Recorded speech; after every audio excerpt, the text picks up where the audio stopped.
Hello, I'm Abe Madkour, and welcome to this SBJ Executive Insight from the CAA World Congress of Sports in Los Angeles. Today, I am joined by PGA of America Chief Commercial Officer, Jeff Price. Jeff, great to see you. Always good to see you, Abe. Always great to be here at the CAA World Congress of Sports. The energy is absolutely just through the roof, and the industry, you can just sense, sees a great future for sports. It feels like there's a lot of energy here. It's great, and it's great to have you part of it. You know, I want to start with the PGA of America and kind of the role and the mission.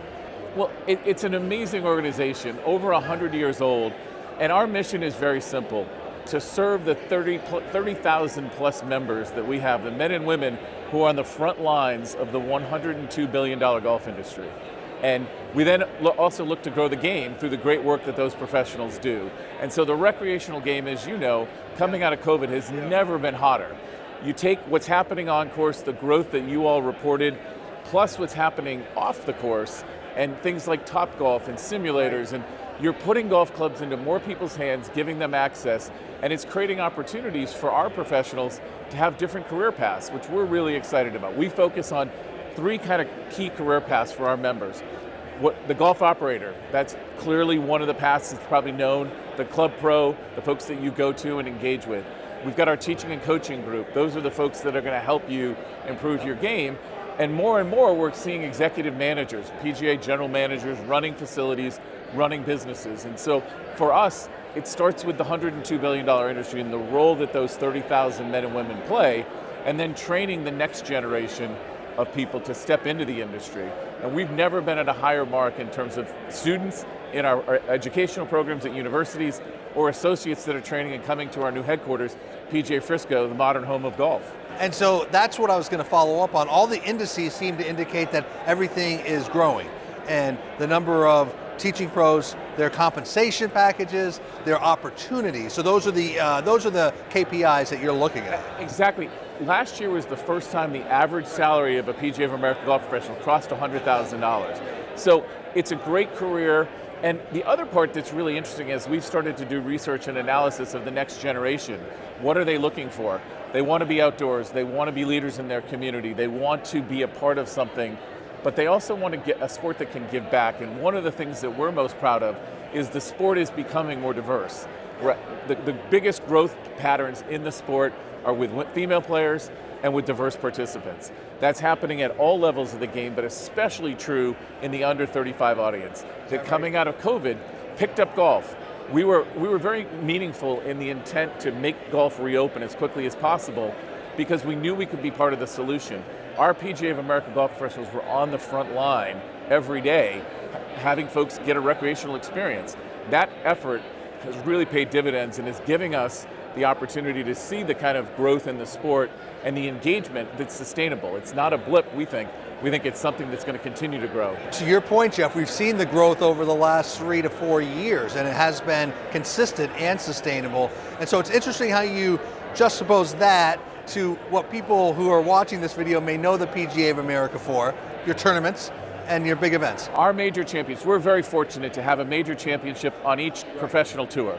We'll have our KPMG Women's PGA Championship in June. It's the Holly. And then I can't wait for the Ryder Cup coming to Bethpage, New York in 2025.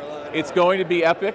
I jokingly say sometimes that there may never be a bigger, more intense golf event than what's going to happen at Bethpage. Those New York fans love their golf.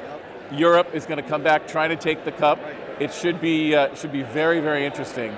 2025, September, you got to be there. Think of the energy and the pride and the nationalism at Bethpage is going to be off the hook. And the great part about the Ryder Cup, now that travel is open back up, you'll have 25-30% of the fans will be European fans. Is that right? And so you'll see it, the US fans will be passionate, they care, but you're going to see that ability to see the mix of European fans and their great chants and the soccer kind of weaving into golf. And the first tee of the Ryder Cup, there's nothing like it in sports. Is that right? It truly is one of the most dynamic things that happens in any sport, not just golf.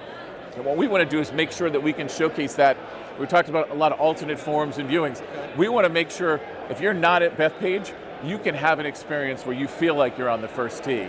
And that's something we're really looking forward to. So access a lot of different ways. Correct. You know, you touched on something, Jeff, earlier. I think one of the more underrated stories of the year is really the headquarters or the campus in Frisco, Texas. It was a vision, and I think Seth has said it, our CEO, that the actual end result is actually bigger than the dream. Our partners at Omni, the city of Frisco, the Frisco Independent School District, all came together with a vision. We did an RFP for the country where we would take our headquarters. Most everyone came back with the idea of a building. Okay. Frisco came to us, 660 acres, let's create a campus. Let's build a front door to fun, the Monument Realty PGA District, with a lighted putting course, a lighted 10-hole short course. Everyone can walk in and pick up a club, take that intimidation factor down. But then we've got 2 championship golf courses, an amazing Omni resort, and then our home where our associates come to be trained and educated. Their professional development allows our staff to interact with them and really create a bond that hopefully lasts a lifetime as their PGA members. And if I know this correctly, it's almost, you can use this facility as a host venue for future events. We had the KitchenAid Senior PGA Championship. We've got the KPMG Women's coming up in 25. 27 will be the PGA Championship. So you almost built like your own home stadium. We built our home stadium along with the ability to have a campus that allows it to be the modern home of golf. As we finish up, I know you're also talking about an ad effort, a creative campaign. We love this game. And so talk about, as we look into the end of 24, into 25, the key metrics you'll be looking at from the PGA. First, just on the We Love This Game campaign, we are so fortunate to partner with Omaha Productions, Peyton and Eli's group. They dove in and they understood that we wanted to make sure that everyone in the country knew the difference between a tour professional and a PGA of America golf professional. And so we worked very closely to tell those stories. The work that they do every day to make the game better, the experiences that you and I have when we go out to play golf are made by our PGA of America golf professionals. So the storytelling has been really important, and we kind of look at the metrics in 3 pieces. One, does it make our members more proud to be part of the association? Are they more likely to recommend becoming a member of the PGA of America? We've already seen that starting to track up, which has been fantastic. We want to make sure from a consumer standpoint, among sports fans, they know the difference between the PGA of America and the other organizing. Golf is a confusing infrastructure, lots of alphabet soup. We want to make sure they know who we are, but more importantly, who our PGA of America golf professionals are. So measuring it from a member standpoint, measuring it from a consumer standpoint, and then making sure the momentum that we're seeing in the game, it's an invitation for everyone to play. I love that we see the energy and the participation, because that's where it all starts. The game is about, you can pick up a club and you can do it for a lifetime.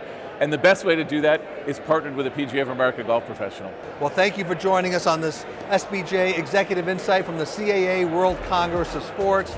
For PGA of America's Chief Commercial Officer, Jeff Price, I'm Madkour. We'll talk to you again down the road.